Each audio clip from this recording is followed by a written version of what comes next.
Hey, what's up guys, aarava here, and welcome back to a brand new video on F1 22, the game. The next embargo has lifted from content from this preview build, and so I can finally, in this video, go through all the new details that we know so far about My Team Career Mode and also F1 Life, the new player hub with customization and those supercars in the new game. Right now in the preview build available to creators and journalists, My Team Career Mode is not a mode that is available to access quite yet, and F1 Life as well. We can only do Grand Prix mode and time trial. So off the bat, I think hopefully this means, I have an inkling that this means hopefully the whole menu system and the way you're going to navigate My Team Career Mode especially is going to get a full revamp and refresh. Because remember, this time last year when we got the preview build for F1 2021, we had access to career mode and we can actually see into the mode, and that's because it was a copy and paste job from F1 2020. So this gives me some big hopes off the bat before we get into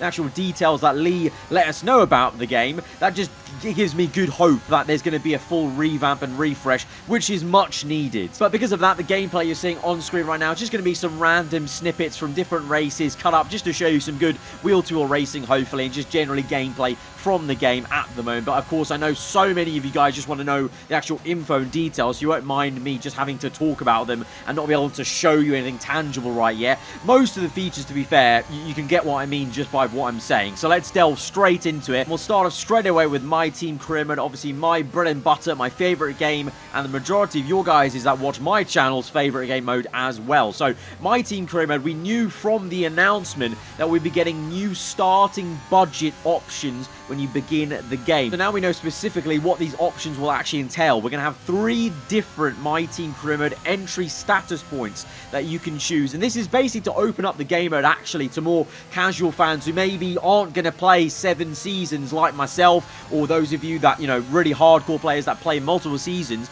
You know, you may not have the time necessarily to get through those seasons to take your team to the top. So now you have 3 different entry statuses. You've got newcomer, midfield challenger, and then title contender. So newcomer is essentially the current way you enter My Team Career Mode. Is, you know, you start from the bottom, you literally have the worst car on the grid, and you try and build your way up. You've got midfield challenger and then title contender. Essentially though, this is kind of just a fancier way and maybe a more on the nose way of doing the system they had already in the game, where you had that interview with Will Buxton, and depending on the answers you gave, that sometimes gave you an advantage in certain departments. So I don't know if that's still going to be a case in this game. You're still going to get that interview on top of the entry status. If you are, then that might kind of more specifically place your car in the pecking order perhaps, but to me it seemed like a bit of a just more on the nose way of actually having that system in place to kind of be like, okay, do you want a proper challenge, I mean right there at the bottom, or do you want to kind of start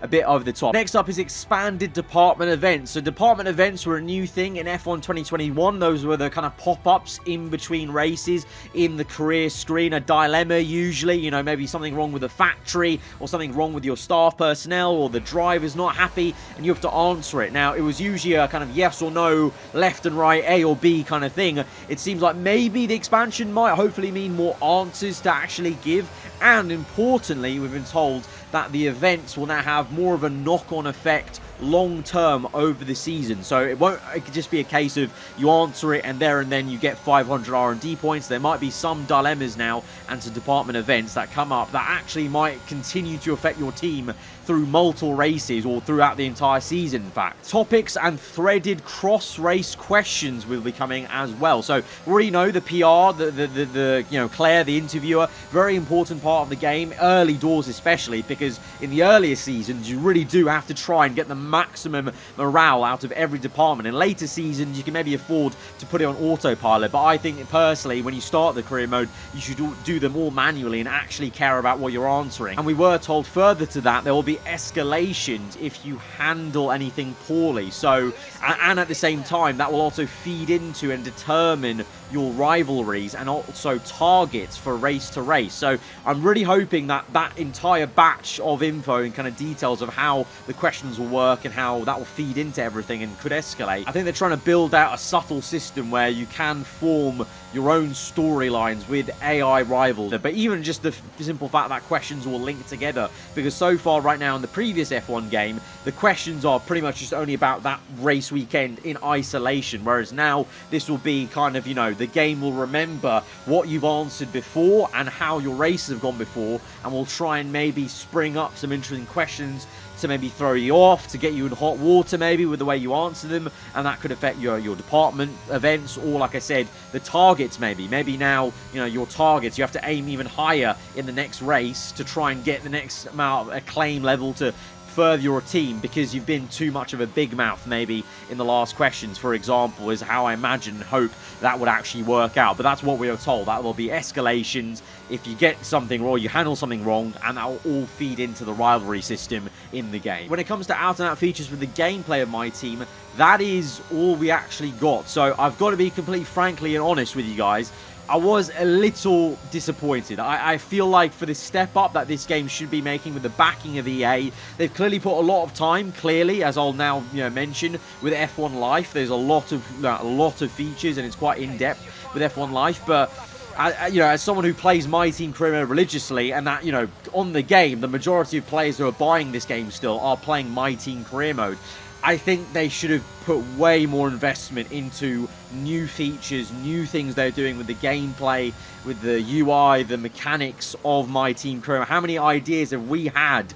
And I was just left a little bit like, oh, is that it? Like, hopefully there was a little bit more, but I don't know. Like I said, we don't have My Team Career Mode in this preview build. There might be a reason for that. Maybe they're holding some other features closer to their chest for now. We'll have to see, but I think it's fair criticism to say that I think you and I were all expecting a little bit more. Now, moving on to, away from just pure features, the customization. My Team Career Mode livery customization is going to be improved in this game. Now, you're going to get to choose the material you get to apply to the design. So, we were showing this presentation, a screen of the livery editor. As we know in F1 2021, kind of familiar on the left-hand side of the screen, there was the usual kind of, the color chart, and you can choose different colors of the livery. But then there was an extra button where you could choose the materials, and there are 4 available. You've got gloss, satin, matte, and metallic. So I think that's, we've seen in real life Formula 1 the trend of going to matte paint. So this is very much a kind of needed step forward of getting that realism of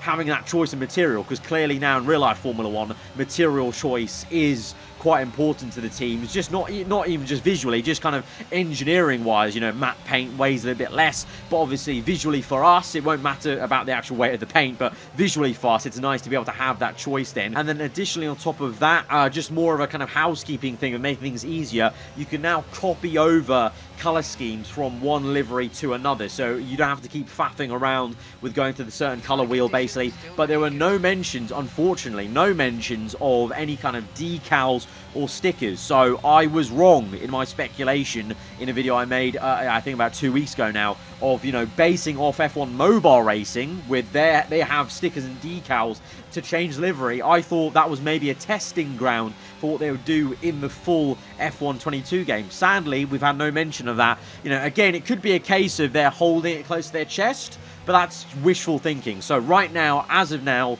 there are no mentions of having further customizations of decals and stickers. It's more just the materials, and you'll still have to deal with, basically for console players especially, just going with what you get available in the podium pass and what available in the base game basically. Now moving into though F1 Life, the new area of the game. They've clearly spent a decent amount of time developing a new entire area that you're going to get to customize, and as Lee Mather put it, put your own flavor into the front end of the game. So it's going to be a player hub where you can showcase your supercars, your different items of clothing, and your avatar, and then also a virtual trophy cabinet. So I like that touch. I think kind of rewarding the player for playing through multiple seasons of, let's say, career mode, or I think also multiplayer would come into that, of race wins that you've got, and you can actually have the trophies there in this new area of the game, and that's where you're going to show off the supercars that you'll earn throughout the game as well. And I would liken it, we actually got shown like a screenshot of it that I can't show you obviously right now,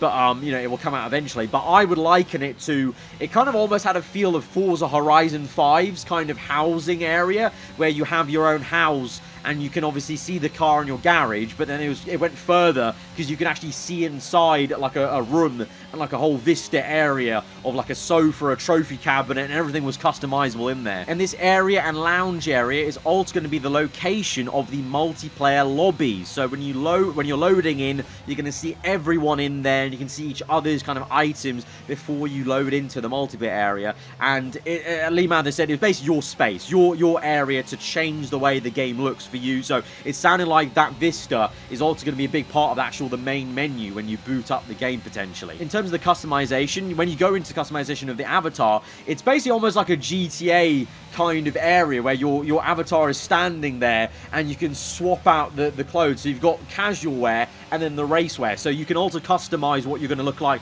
whilst you're driving, obviously with your helmet and your overalls and the gloves and everything like that, that we've had in the podium pass from F1 2021. But now there's a new tab for casual wear, and you can change everything from accessories, hats, tops, trousers, and then shoes. And they're going to be real brands in the game, and so we're going to get further announcements of the real brands that are taking part in the game for now, and maybe more are going to get announced as they go on, post the launch of the game. In the preview we saw, I saw the t-shirt was Anti-Social Social Club, so I think they're going for the kind of trying to get kind of the streetwear brands involved, and then maybe looking to do further and kind of more of the mainstream bigger brands as they build out this area of the game, I guess. And like I mentioned earlier, that entire space as well you can customize, so you can change out like the sofas, the furnishings. You've got like wall art, Formula 1 wall art potentially. You've got your trophy cabinet in the back. You can change out like the floors and everything. So it's basically like your own little kind of house, your little room basically as an F1 driver that you can change out. So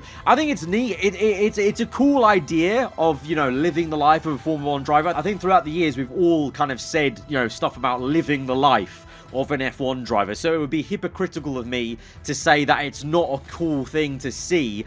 But at the same time, a big part of me was looking at it all and thinking this is a lot of effort going into a lot that doesn't actually have a gameplay tangible aspect. It's kind of all just visual and showing off a little bit in the menus and kind of having your own little customization, but it doesn't actually necessarily affect things majorly in the game. But living the life of an F1 driver, and if you go back to F1 2010 and the paddock area that a lot of people still love to this day, that also didn't affect gameplay. So I think I'm personally in two minds. I think I would love for them to put way more effort into the My Team Career Mode new features, but at the same time I can also see myself actually enjoying this. I myself in real life love streetwear, so if there are brands that I actually buy myself in real life and enjoy to wear in real life, I definitely will be one of the first people to get them in the game. But at the same time, how much value does that actually add to the whole career mode experience is debatable. Finally, as part of F1 Life, of course, are the Supercars, and you will get to drive the Supercars, as we mentioned in a previous video, because we found it on the Steam page, or the pre-order page,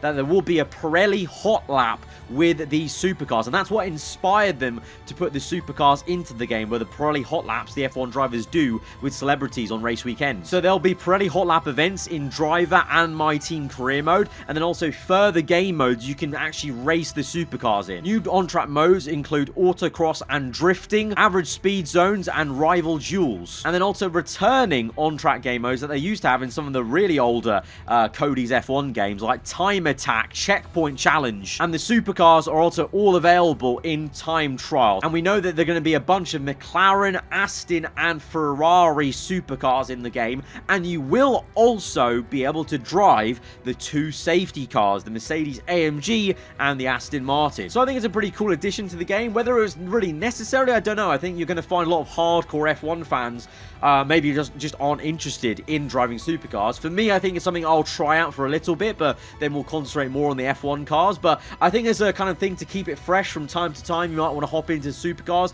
I think it's a cool little idea, and the fact you can play them in different modes outside of career mode and in like time trial and go up against each other, and you can effectively try and go for the world record around the F1 circuits, but in a supercar. It adds that new kind of fun dynamic, I guess, of trying to go up against your mates, or I guess the esports drivers will try maybe as a fun little challenge of seeing who's the fastest in the supercars and whatever. And it's going to also be kind of weird in a way to drive a normal kind of car, supercar. It's not open wheel in the F1 game though, so you're going to be able to have the physics of one of those cars, but in the F1 game, it's going to have its own physics set and kind of drive differently. So it's, yeah, that's going to be a bit odd and a bit of a weird experience. So that has been all the new details that we know so far from the latest kind of presser and presentation we got on F1 22, My Team Career Mode, My Team Customization, and F1 Life. Like I said, the fact we don't have that mode in the build, either of them,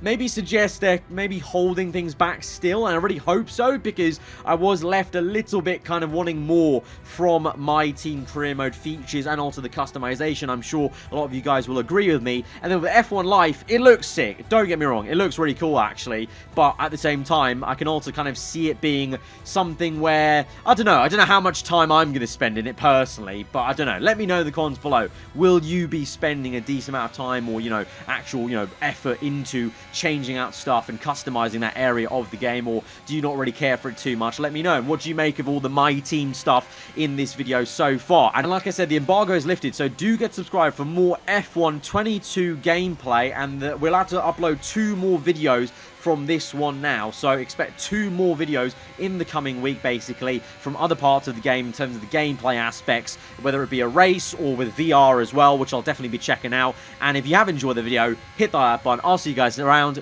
Goodbye.